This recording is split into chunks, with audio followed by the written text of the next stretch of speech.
ছাত্রলীগের গুন্ডারা হুঁশিয়ার সাবধান, ছাত্রলীগের গুন্ডারা হুঁশিয়ার সাবধান, অ্যাকশন অ্যাকশন, ডাইরেক্ট অ্যাকশন। আজকের দিনটা তাদের সেই রাজনৈতিক কর্মকাণ্ড তারা পরিচালনা করার জন্য উৎসুক হয়ে আছে, কিন্তু আমরা মনে করি যে আজকে যে 15ই আগস্ট এটা আসলে কোনো শোকের দিন না। এটা হচ্ছে যে বাংলাদেশে যে বাকশাল কায়েম হয়েছিল, বাকশাল থেকে বাংলাদেশের মানুষ মুক্তি পাইছে।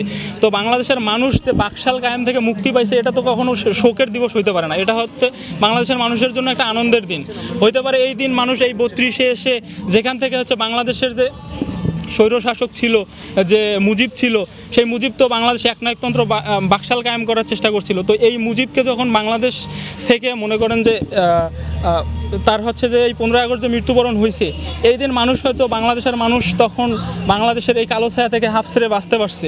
তো এটা তাদের জন্য একটা, আমি মনে করি বাংলাদেশের মানুষের জন্য একটা হচ্ছে প্রশান্তি এবং হচ্ছে ভালো দিন। এই দিনটাকে উদযাপন করা উচিত, তা না করে আওয়ামী লীগরা করে কি এটাকে শোক দিবস হিসেবে পালন করে। আমরা আসলে এটার মানে ঘোর বিরোধিতা করতেছি। সেই সাথে আমরা মনে করি যে 24-এর যে গণহত্যা, এটার হচ্ছে যে মূল দায়ভার হচ্ছে যে আওয়ামী লীগ এবং আওয়ামী লীগের যে অঙ্গ সংগঠনগুলো আছে তাকে পুরোপুরি নিতে হবে। তো এই যে গণহত্যাকারী যে একটা দল, সে আবার এই মানে বাংলাদেশের মাটিতে এসে যে রাজনীতি চর্চা করবে, এটা আসলে আমরা মানে কল্পনাও করতে পারি না। আমরা আসলে দেশের প্রশাসন, দেশের উপদেষ্টা পরিষদ এবং হচ্ছে দেশের আইন ব্যবস্থার কাছে করজোরে রিকোয়েস্ট করব, এই আওয়ামী লীগ যারা হচ্ছে যে আওয়ামী লীগ এবং আওয়ামী লীগের যে অঙ্গ সংগঠন যারা আছে, তারা যাতে মানে অতি সত্বর এই উপদেষ্টা পরিষদ এবং আইন বিভাগ, বিচার বিভাগ মানে সবার সম্মিলিত প্রচেষ্টায় যেন আওয়ামী লীগকে অতি দ্রুত বিচারের আওতায় নিয়ে আসে। এবং এই যে হত্যাকাণ্ড হয়েছে, জুলাই আগস্টের হত্যাকাণ্ড, এর যেন মানে হচ্ছে যে সর্বোচ্চ শাস্তি নিশ্চিত করে। তার পরবর্তী সময়ে আওয়ামী লীগ এই দেশে রাজনীতি করবে কি করবে না, সেটা হচ্ছে যে জনগণ সিদ্ধান্ত দিবে আসলে তাদের এই দেশে রাজনীতি করার মতো সুযোগ থাকবে কি থাকবে না। কিন্তু আমরা দেখতেছি এখন পর্যন্ত তাদের কোনো বিচার বা তাদের কোনো মানে এই যে গণহত্যার যে দায়, এটা নিয়ে তাদের কোনো শাস্তি বা কোনো বিচারের দৃশ্যমান কোনো কিছু আমরা দেখতে পাই নাই। সেই জন্য আমরা মনে করি যে যতদিন পর্যন্ত না তাদের এই দেশের মাটিতে গণহত্যার যে সুষ্ঠু বিচার হয়েছে, ততদিন পর্যন্ত তারা আসলে তাদের সুষ্ঠু রাজনীতি চর্চা এই দেশে মানে করতে পারবে না বলে আমরা আশাবাদী। এইখানে তো হচ্ছে যে মানে আমরা অলরেডি 5 থেকে 7 জনকে পুলিশের কাছে দিয়ে দিছি। মানে তারা অনেকে আসছিল এখানে নাশকতা করার জন্য, বিভিন্ন উদ্দেশ্য নিয়ে আসছে, অনেকে ছদ্মবেশে আসে। আমরা তাদেরকে প্রথমত সন্দেহ মনে করে তাদেরকে মানে তাদের পরিচয় নিশ্চিত করার চেষ্টা করেছি, তাদের পরিচয় শনাক্ত করে তারপর আমরা হচ্ছে পুলিশের কাছে তাদের হস্তান্তর করে দিয়েছি।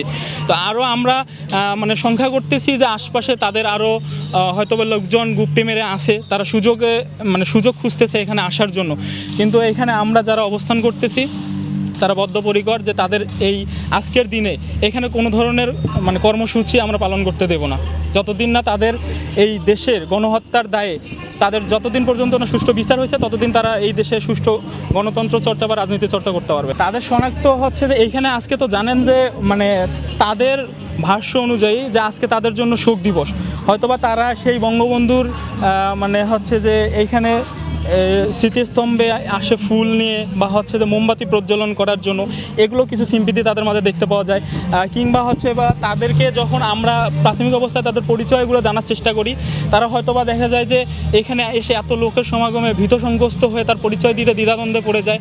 তখন তাকে আরও যদি গভীরভাবে জিজ্ঞেস করা হয় এবং হচ্ছে যে তার সোশ্যাল মিডিয়া বা অন্য কিছু যদি আমরা পর্যালোচনা করি, তখন দেখা যায় যে তারা আসলেই আওয়ামী লীগ বা আওয়ামী লীগের কোনো অঙ্গ সংগঠনের সাথে সম্পৃক্ত। হ্যাঁ, অবশ্যই শিওর না হওয়া পর্যন্ত তো আমরা যতটুকু নিশ্চিত হয়েছি এবং আমরা প্রশাসনকে নিশ্চিত করেই তারপর তাদের হাতে আমরা তুলে দিয়েছি। তাছাড়া একজনকে তো শুধু সন্দেহ করে প্রশাসনের কাছে দেওয়া যায় না। আমরা নিশ্চিত হয়েছি এবং প্রশাসনকে সেটা নিশ্চিত করার পর তাদেরকে থানায় পাঠিয়ে দিয়েছি।